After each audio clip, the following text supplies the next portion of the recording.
நேற்றைக்கு இப்போ எங்கிட்ட பேசும்போது சொன்னாங்க, அவர் எடப்பாடி பழனிசாமி ஒரு மாதிரி பேசுறாரு நேத்தி அப்படின்னு சொல்லி எங்களது காதுகளுக்கு அந்த செய்தி வந்தது.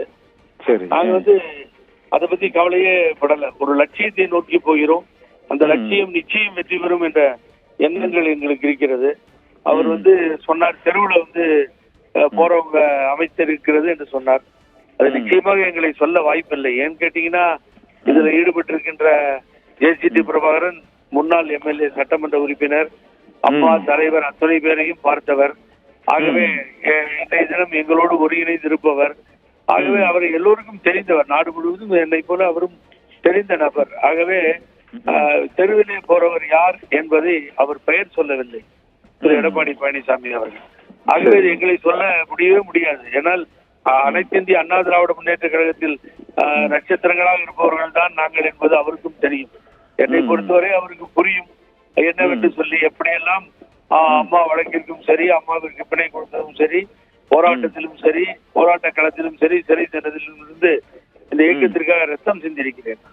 ஆகவே மிக எளிதாக அப்படி எடுத்துட்டு இப்படி யாரோ ரோட்ல போறவங்கன்னு சொல்லிட முடியாது. அப்படி தெருவிலே போறவர்கள் எல்லாம் வேண்டும். தெருவிலே போறவர்கள் தான் நம்மை ஆட்சி கட்டிலில் அமர்த்துபவர்கள், உயரத்திலே கொண்டு சென்று நம்மை அழகு பார்ப்பவர்கள். ஆகவே தெருவில் போறவங்கன்னா சாதாரண ஆட்களா? எல்லோரும் தெருவிலே போகிறார்கள்.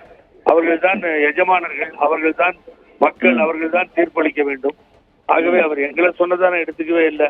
நான் அப்படி நினைக்கவே இல்லை. அவர் எங்களை சொல்லியிருக்க மாட்டாருன்னு தான் நினைக்கிறேன்.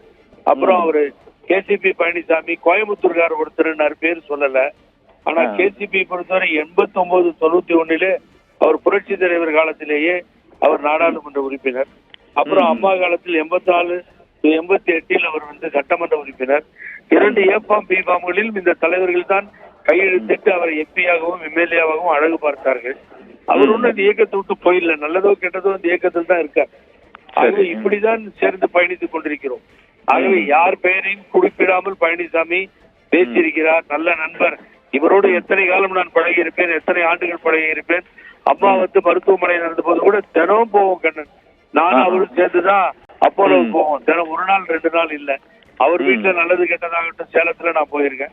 என் வீட்டுல கண்ணகுறிச்சியில மாமனார் மாமியார் இருந்தப்போ அவர் பக்கத்துல எடுக்கிற வரைக்கும் இருந்திருக்காரு பக்கத்துல.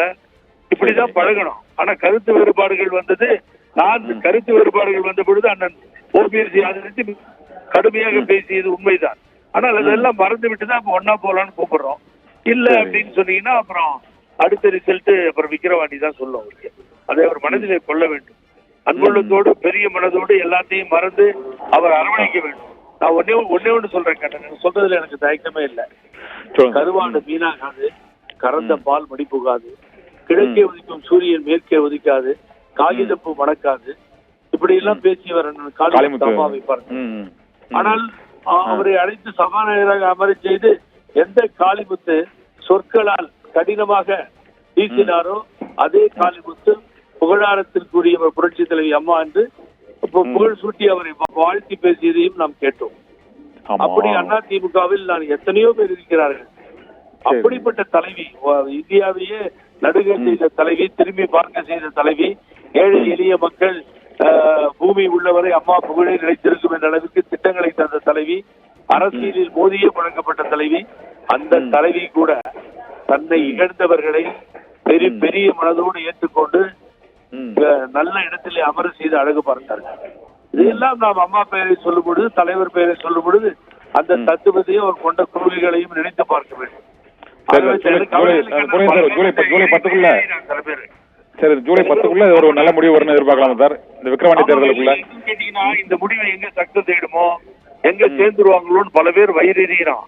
எனக்கு தெரியுது, அவனை பார்த்து வயிறெறிகிறான். இவனுக்கு அரசியல் இதெல்லாம் சகஜமாப்பான்னு நம்ம கவுண்ட் பண்ணி சொன்ன மாதிரி போய்கிட்டே இருக்க வேண்டியதான். ஆகவே நிச்சயமாக வெற்றி பெறுவோம். ஓகே, நன்றி சார். வாழ்வென்றால் போராடும் போர்க்களமே, ஒவ்வொரு பூக்களும் சொல்கிறதே ஒரு பாடல் வரும், ரொம்ப சூப்பரா இருக்கும் அது. ஆகவே இந்த அவமானங்களை எல்லாம் நாங்கள் தாங்கிக் கொள்ள தயார். எடுத்த கொள்கையில் ஒருங்கிணைப்பில் நிலையாக நிற்போம். நாங்கள் பின்வாங்க மாட்டோம்.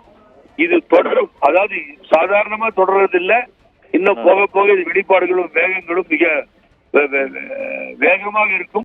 அதை பொறுத்திருந்து பாருங்கள். நன்றி சார். இந்த இணைப்பு தொடர்பாகவும் கடிதம் தொடர்பாகவும் பல்வேறு தகவல்களை தெரிவித்தமைக்கு மிக்க நன்றி சார். ரொம்ப நன்றி சார்.